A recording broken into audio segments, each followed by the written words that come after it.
Good. So to start, you just say your first and last name for me and where you're training at. Said Mirzaei, repping Lions MMA. Very good. And then you guys all have your phones off, right? Yeah, phones are off. Okay, cool. So Saeed, just tell me a little bit about before we start. Uh, you took this fight on short notice, right? It's like 2 weeks out. You heard that Dan Kaj he gets injured, right? Yeah. A lot of people they wouldn't take the fight on 2 weeks' notice against Chris Anderson, but you guys have some history together. Just tell me why you would jump on an opportunity like this with such short notice. As you said, it's a huge opportunity, and I'm a firm believer in fighting anyone at any time. I'm confident in my skills. I'm always in shape. I just did 38 chin-ups the other day in a row. I'm gaining feats in gymnastic ability. I'm hitting harder than ever, and without saying too much, but yeah, I'm always in good shape. I got my focus on point right now. So, and I wanted to fight him that same night I saw him fight Curtis. Now I want to fight him right now. I got 2 weeks to do it. I want to do it in one day. Good.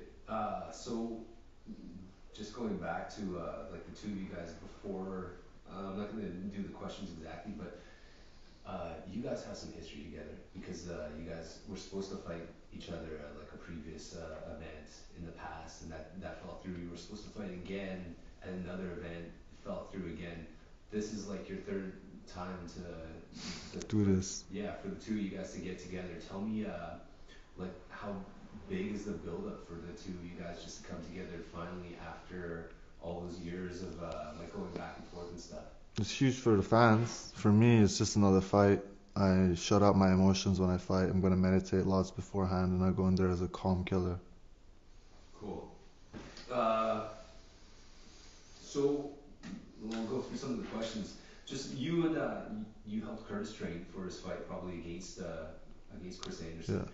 Yeah, You also were training partners, I think, previously with was it Kirash and Mike Chris. So he has three of your training partners that he got a victory over.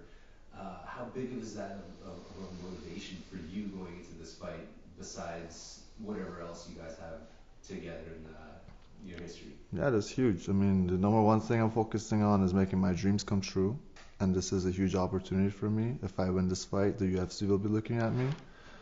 Seeing him hit one of my best friends, Curtis, yeah, it made me want to hurt him.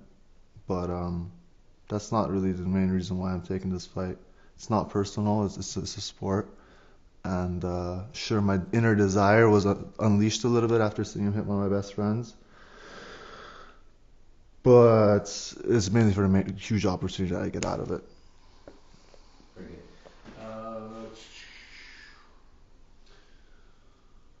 So you helped Curtis train for his few pro fights, including his losses to Chris Anderson. What have you learned from those two fights about Chris Anderson that give you confidence that you can beat him? I see that I don't see much skill in his game. I see that he's a forward walking brawler. He's got long arms, but he leaves a lot of holes and gets hit a lot. He's open and he's got a lot of openings, and I'm good at capitalizing on openings. And I plan to do that.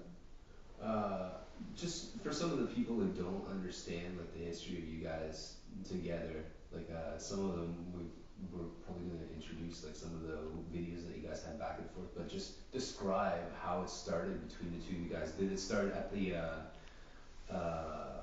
what was the other event that you guys did? Quest for Glory? Was it starting there, or was Yeah, it back to when your teammate Kirash fought him? it was when I was starting out, and I had just won a championship, and he was just starting out too, and he was like messaging me on Facebook personally and talking shit to me. So since then, I was like, I don't like this cocky kid. He's just always had this like cocky, like dumb-brained like attitude, like like I'm so tough. Like obviously we're all tough. That's why we're fighters. But I don't know who he thinks he is. And now I'm gonna lay glove on him, so it's good. Cool.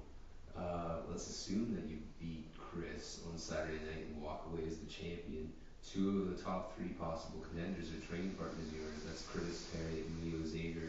So the next possible fight would either be a rematch against Chris Anderson or perhaps a bout against Dan Kayach. How do you think you would match up against Dan? Dan was just helping me get ready for him this morning, and he's a friend of mine and a training partner too. As for Chris, I plan to leave no doubt when I beat him. I don't want to leave any desire in his heart to face me again. Very good. So, as far as your accomplishments and stuff, you're the most decorated amateur fighter in Canada, currently ranked #1 in the world as an amateur at 205, ranked #1 in Canada at 170, but have never had a single fight with pro rules. Do you think like the elbows and the 5 minute rounds are a big disadvantage for you?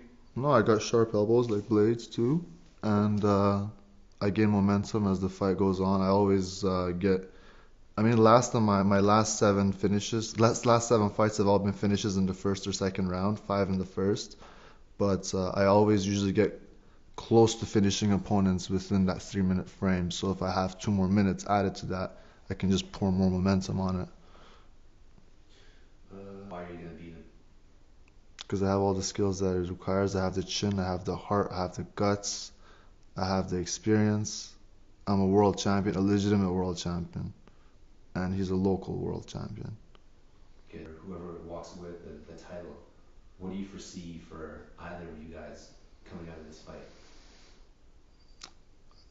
After this, I'm 14 months away from the UFC, possibly. Okay. For him, I don't know. He can figure that out for himself. I'm not really thinking about him. I fight him for free. Anyway, Curtis has always been there for me as one of my best friends and a brother. And if I see anybody hit him, I would want to hurt them. So obviously, yeah, in my heart, I'd fight him for free today, right here, right now. But as a MMA opportunity, it's a good opportunity. He's not highly skilled. He's a brawler, comes forward and believes in himself. I'm a highly skilled fighter that believes in himself, and see it as a good matchup for me.